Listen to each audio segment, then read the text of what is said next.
Hi, for those of you who don't know who I am, my name is Angela Ruskin and I'm the co-founder and director of Fly Up Downhill and 417 Bike Park.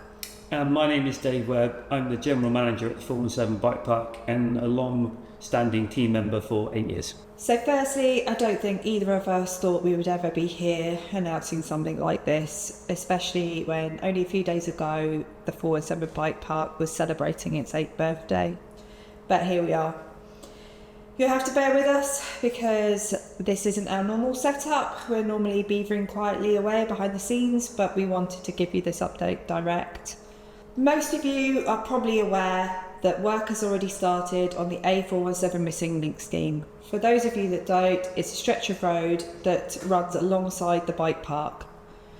Discussions have been ongoing for the past 5 years with a plan to mitigate the impact that the A417 road scheme would have on the bike park, and assurances given and plans were agreed which formed part of the DCO, which was signed off by the Secretary of State, Mark Harper.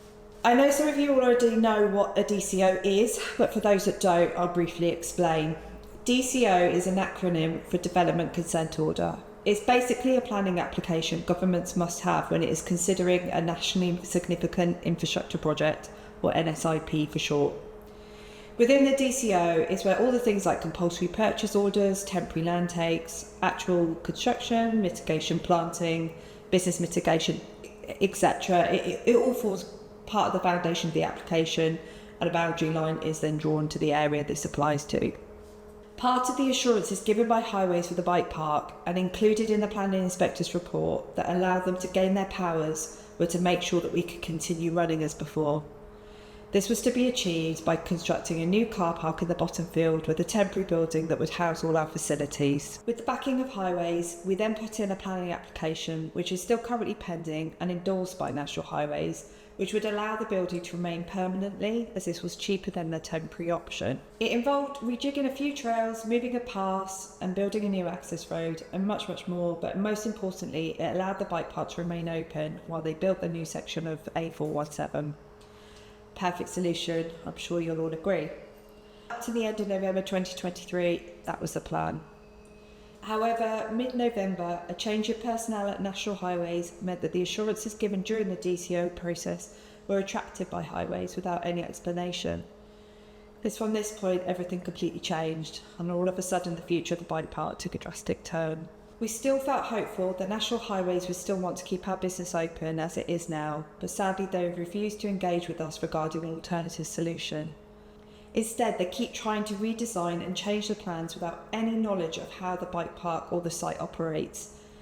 And due to absolute exasperation, we asked for help from our local MP, Lawrence Robertson, and it was only with his insistence that Highways had an on-site meeting with us on the 5th of March. It was very clear at this meeting that senior staff at Highways and their agents had been seriously misled on the situation here, and we had to highlight many times that the current plan that they want to put in place will not work.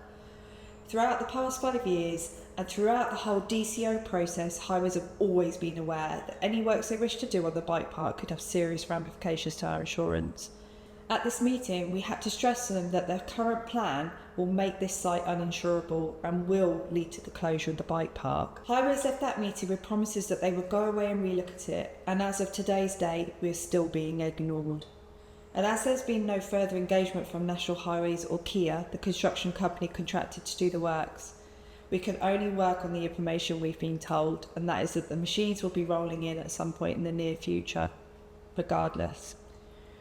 Sadly, we can't be more exact on when that will be because of Highways' lack of engagement. We just don't know what their plan is.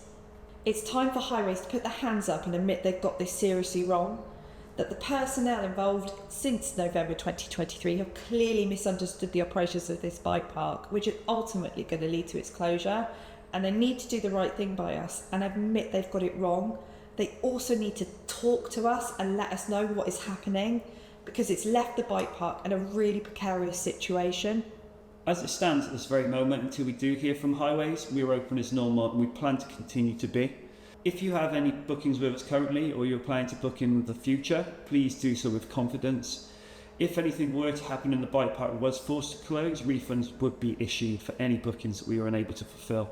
I just want to take this moment to say thank you to our staff who have all been amazing throughout this entire process and continuous support us moving forward at the bike park.